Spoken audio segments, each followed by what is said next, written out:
Tama nga naman si Auntie Claire.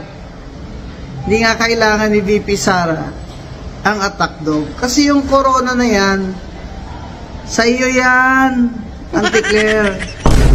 Attack dog. Yan ang tatak mo. Magandang araw po sa inyo lahat. Reaction Update PH na babalik. Napakaganda ho ng pag-uusapan natin ngayon. Mga kabit, ngayon lang ho talaga mama itong si Claire Castro kung saan nga mga kabit, hindi nga kailangan ni Vicky Sara ng attack dog. Di ba mga kabit? Meron na hong bagong spokesperson ito si Vicky Sara. Kaya naman ho, itong si Claire Castro na supalpal dito kay Madam Rowena Guanza. Ngayon mga kabit, pakinggan ho natin. Tama nga naman si Auntie Claire. Hindi nga kailangan ni VP Sara ang attack dog. Kasi yung corona na yan, sa iyo yan, Auntie Claire. Attack dog. Yan ang tatak mo. Ayun na nga mga kabit, talaga namang attack dog itong si Butangera. Sinabi na nga naman po ng spokesperson ni VP Sara, hindi po siya butangerang kamukha ni Claire Castro. Mga kabit, totoo naman po yan. Hindi naman kailangan ni VP Sara ng kamukha nitong si Claire na palengkera para magmukhang katawa-tawa. Di ba mga kabit? Kasunod nito mga kabit, pag-uusapan din natin itong matinding issue ng kampo ni Lisa Marcos kung saan mga kabit binura ng GMA itong issue ni Tantongko. Di ba mga kabit? Nakakahiya yan mga kabit. Paano orin ho natin ang magiging pahayag ni Miss Trixie Angeles patungkol dito. Social media ngayon. Unang-una na po ang paglalabas ng toxicology report doon sa pagkamatay ng heredero ng Rostans na korporasyon na si Pawi Tantoko. Ang kontrobersyang ito ay may ilang buwan na dahil nga inintay yung paglalabas ng resulta ng forensic examination. Lalong-lalo na yung toxicology report nga para ma-determine kung ano ang rason sa pagkapanaw ng naturang biktima. Bago tayo magpatuloy, huwag pong kakalimutan like, share, follow, and subscribe. Ako po si Trixie Cruz Angeles. At ang aming mga social media platforms ay nasa Facebook, Luminous by Trixie Cruz Angeles, and Ahmed Paglinawan, at saka Trixie Cruz Angeles na page. Mayroon din po kaming TikTok at Luminous TCA. Mayroon kaming YouTube, Luminous by TCA and AGP, at mayroon din po kaming Rumble at Luminous TCA. Okay? Posibleng may medyo technical ang ating diskusyon ngayon. Kung masyado pong technical, sabihan nyo lang ako para ma-limit ako sa mas layman's terms na magagamit. So, sa ngayon, maraming diskusyon ang nakikita natin sa iba't ibang plataforma ng social media tungkol sa mga controversial na termino. Halimbawa, ano nga ba ang accidental overdose? Nakikita po natin na binabanggit, mayroon po bang intentional? Opo, kasi it will go into the state of mind dun sa tao na nag-a-administer ng naturang bawal na gamot. Bukod pa dun, mayroon din pong mga diskusyon tungkol sa immunity. Dati, binabanggit lang natin ito in passing at ukol doon sa Vienna Convention on Diplomatic Relations. Bukod pa dyan, mayroon din pong kontrobersya tungkol doon sa mga nawawalang sabungero na di umano'y may mga buto na na-recover sa Taal Lake.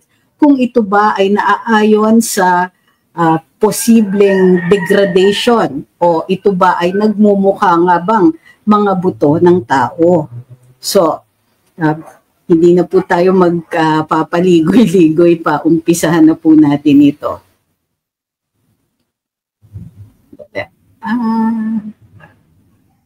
pakisabi lang po ha kung nahirapan kayo dun sa mga kontrobersiya o dun sa mga termino na ginagamit natin. Para dun sa mga nanonood sa atin sa TikTok, kung kayo po ay gustong makakita ng visual aids, nandun po sa aming platform sa YouTube, Facebook at saka Rumble. Kung gusto nyo saglit na dun manood kasi mas madali.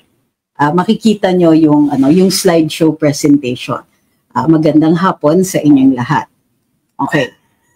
Game na. Habang nagpe-presenta kami, baka hindi ko pa makikita ang inyong mga katanungan. Kaya hihingi po muna ako ng konting paumanhin. Natatalakayin po natin ang mga katanungan ninyo matapos ang ating presentasyon. Okay. Game. Okay. Ano ba ang accidental overdose? Ang mga definisyon dito ay tinitignan natin sa perspektibo ng mga law enforcer o mga alagad ng batas. Dahil itong toxicology report ay couched in the terms of an investigative report. Ibig sabihin, ito ay tungo doon sa criminal investigation. Tinitignan kung mayroon bang involvement o mayroong paglalabag sa batas dito o ito po ay purely accidental lang. So ano ang accidental overdose? It is the unintended and unforeseen ingestion or exposure to a drug or combination of substances in amounts that overwhelm the body's physiological capacity, leading to severe injury or death. Naku, pasensya na. May konting typo po yung ating presentasyon ha. Pasensya na po. Ang perspektiba na ito ay katulad ng sinabi natin, tungo doon sa pag-iimbestiga, doon sa pagkamatay ni Mr. Pauwi Tantoco. Ito po ay hindi formal na legal na termino na ginagamit sa mga hukuman o ginagamit sa mga batas sa Estados Unidos, ngunit ito ay ginagamit sa forensic, medical at investigative protocols ng US law enforcement agencies para mapagkaiba, ma-differentiate siya doon sa intentional na maaaring maging self-inflicted harm o kaya homicidal where may ibang tao na may sinasadyang mag-administer ng overdosing amounts tungo sa pagpapanaw ng biktima. So, ano ang tinatalakay dito? Kung bakit sinasabing accidental yung overdose? Ito ay dahil dinidetermine doon sa tinatawag na mens rea o intention. Intention ba nung nag-administer yung overdose? O kaya ito ba ay bunga ng hindi pamilyar doon sa proseso, hindi pamilyar doon sa mga substances na ginagamit, o talagang may konting recklessness na involved? So, ano ang mga elemento dito sa isang accidental overdose? Ibig sabihin, walang intensyon. So, either misjudgment, ignorance, aksidente, basta hindi sinasadya na pag-self-inflict. Ito. Sinama ko dun sa ating presentasyon ang mga sources dito. Ano yung mga factors ukol dun sa substance? So, kunwari, maaaring hindi na-estimate yung amount o yung tapang nung ina-administer na substance dito. Ano yung mga contributory circumstances? Pagka may pre-existing medical conditions, hindi capable na mag-tolerate ng biktima nung kanyang in-administer or na-administer sa kanya, o kaya may existing allergies and so on. Sa law enforcement investigation protocol sa US, hindi po pare-pareho sa lahat ng estado. Gayunpaman, ito yung mga tila standardized na mga steps dito para maklasify na accidental ang isang overdose. Sa toxicology and autopsy, blood and tissue analysis to quantify substances para ma-rule out yung intent. Kunwari, talagang obviously marami, titignan kung alam or may capability na intindihin ng biktima na yung dami ng substances ay makakadulot ng malaking panganib. O kaya dun sa tao na nag-a-administer. Scene and witness analysis. I-examine yung paraphernalia, prescriptions at statements para ma-assess yung content nito. Medical at digital records para ma-determine nga kung may pre-existing conditions or ito po ay talagang hindi naiintindihan ng biktima o ng tao na nag-administer. Ano yung mga legal implications nito? Itong mga legal implications na i-discuss natin dito ay doon sa Estados Unidos. Maaaring mag-iba ito doon sa ating mga batas dito sa Pilipinas. Walang direct na criminality para doon sa biktima. Ang OD kasi, hindi naman ito prosecutable pero posibleng yung mga suppliers, kung may nag-administer nito, maaaring may liability dyan. Kung mapapatunayan yung causation, kung yung pagkamatay ng biktima ay directly attributable doon sa pag-administer nung substance. Mayroon din tinatawag na sa California ng Health and Safety Code na mayroong tinatawag na Good Samaritan Protections. Existent ito doon sa ibang mga estado sa US. At ito ay isang batas na nag-i-encourage ng reporting ng mga tumatawag. So, lalong-lalo na sa State of California, nagkakaroon or posibleng humingi ng immunity ang isang taong nagtawag na may nangyari o napanganib yung biktima nang sa gayon kung mayroon siyang criminal liability, ito ay either mababawasan o mabibigyan siya ng immunity.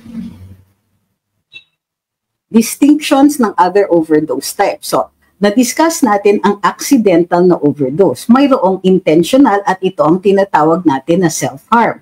Mayroon ding homicidal na ito ay in-administer ng ibang tao. So sa perspektiba ng isang US law enforcer, ang accidental overdose ay, number 1, preventable, defined by unintentional exposure to toxic levels of substances. At iniimbestigahan ito para ma-inform kung ito ay ipoprosecute, kung talagang aksidente ito, although preventable siya, kung yung supplier nito ay may liability, o kung may other circumstances that would prove either negligence, criminal negligence, or intentional homicide doon sa pag-administer ng second party. Okay. Maaari tayong tumigil dito para mag-discuss kung mayroon po kayong katanungan dito sa aspeto nito bago tayo tumuloy doon sa other terms.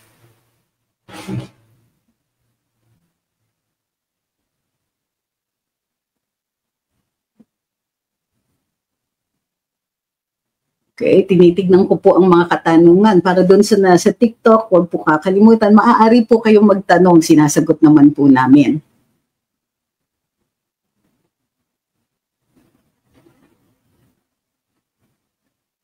Okay, check ko lang po. Magandang hapon po doon sa lahat ng mga bagong dating.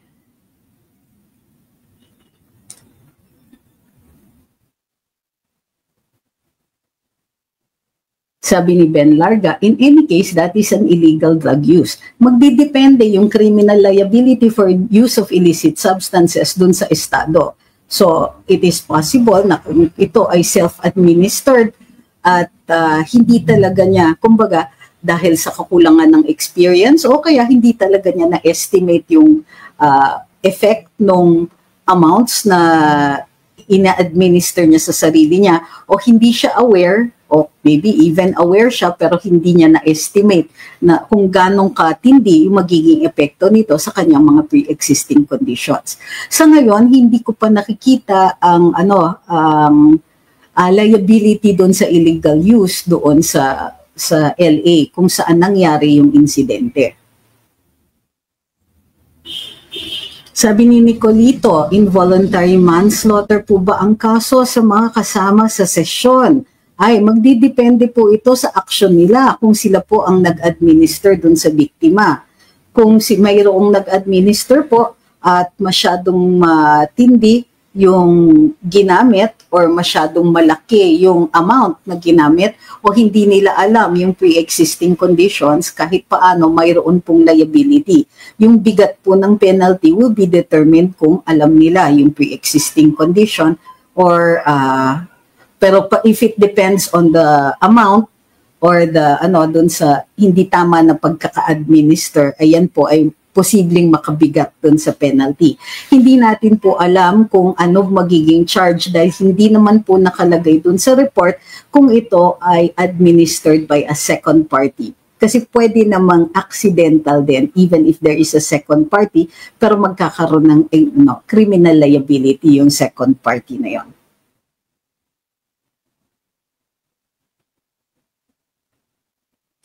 Sabi ni Yuki, paano kung pinilit ko siya gumamit tapos hindi niya kinaya yung tama at nadamay siya, liable ba yung nagpilit? Opo, kasi pag pinilit at in-overcome mo yung capacity niya to refuse, kumbaga ayoko tapos sinaksakan ninyo, yan ay hindi na yan ayan po ay may direct liability at medyo mabigat po yan dahil ginagamit mo na nga ay illicit substances tapos you would have known yung intention na yung posibleng outcome nun. So may mga ibang factors na maaaring i-consider, yung capability ng tao na maintindihan kung ano yung epekto ng amounts o kaya yung paraan ng pag-administer nito. Sabi ni Bernard, pag ganun po, pwede po yung FBI or US Police dadakip sa mga kasama kahit nasa Pinas na sila.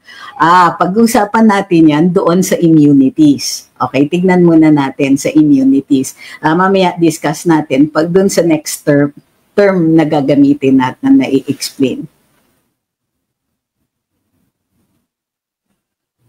Sabi ni Oliver, dapat gisingin ng mga senador dyan. May kababayan tayo namatay na unalive dahil sa illegal use of drugs at isa pa tong government employee. Hindi OFW, hindi turista, government employee gumagamit ng illegal drugs sa abroad.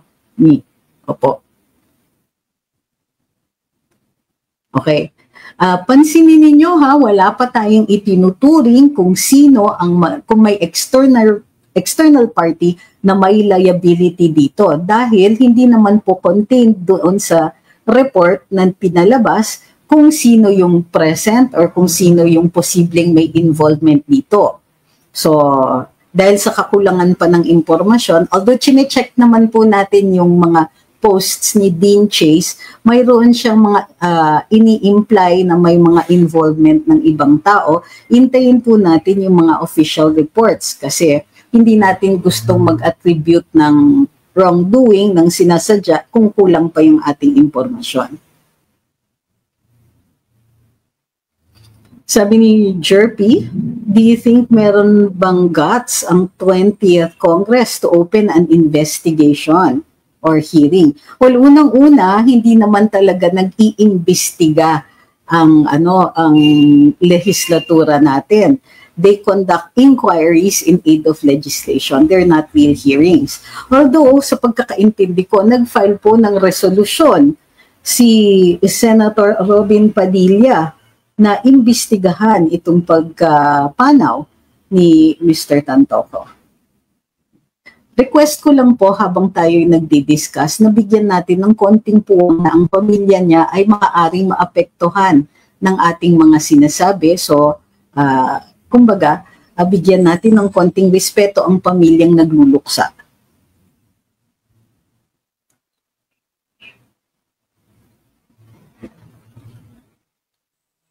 Sabi ni Mossad, mandatory na i-drug test si FL. Kung mandatory, ibig sabihin mayroon tayong batas doon. Sa ngayon, wala pa po akong nakikitang batas na nagmamandate ng drug test, maliban lang kung siya ay gagamit ng firearm, mag-apply siya sa mag-drive ng commercial na vehicle and so on.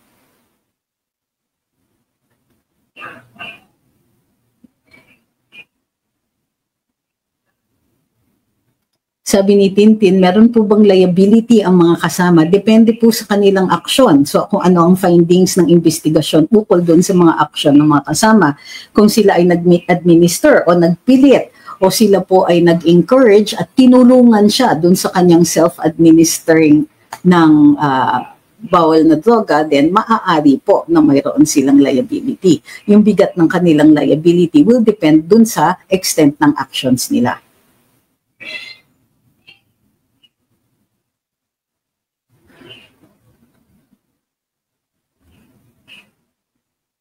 Sabi ni Ma'am Ana, wala nang ginawang matino ang administrasyon na ito kundi kalad ka rin ng Pilipinas sa kahihiyan at kababuyan. Naintindihan ko po ang inyong perspektibo at saka nararamdaman, Ma'am. Sabi ni Katkat, kung hindi sila nag-administer pero they pressured the victim, that will now be a dependent on the evidence. Ano? So, kung yung kanilang pagpa-pressure ay hindi siya makahindi talaga, may moral pressure o kaya mayroong may feeling siya na manganganib siya, buhay niya, pamilya niya, reputasyon niya, or something like that, it is possible may liability. So magdidepende din yung extent ng pressure na yun kung yung liability will be civil or criminal in nature.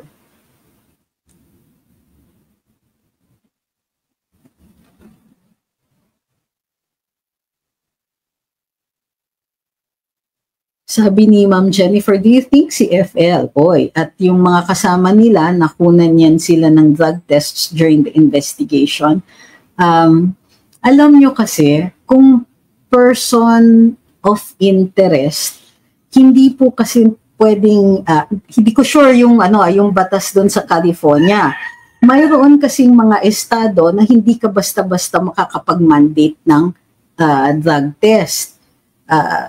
Ito, kung nagpapakita na meron kang clear threat or na-endanger mo kaagad ang mga tao, that's the only time that they will do it pursuant to a possible hospitalization for you.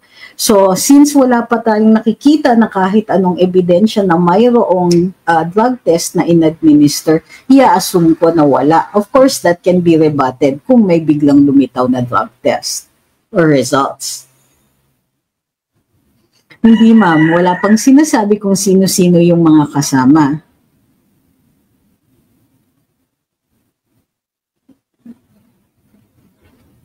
Sabi ni Alexis, ipapatawag ata sila, kaya may alibi si BBM na makikipag-usap daw siya kay President Trump as an alibi. Well, that's speculation on our part, pero that is also, well, si BBM hindi po pwedeng patawag. That will bring us to our next topic dito sa immunities.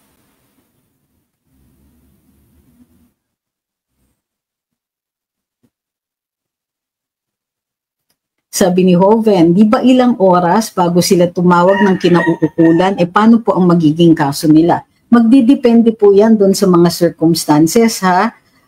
Kunwari, hindi sila talaga aware doon sa kondisyon ng tao, then posibleng hindi yan magiging factor sa liability nila. O kaya, kung aware naman sila at deliberately, hindi sila tumawag despite the symptoms or may condition na yung tao o nakikita na naghihingalo, then that will determine, that will be a factor in determining their liability.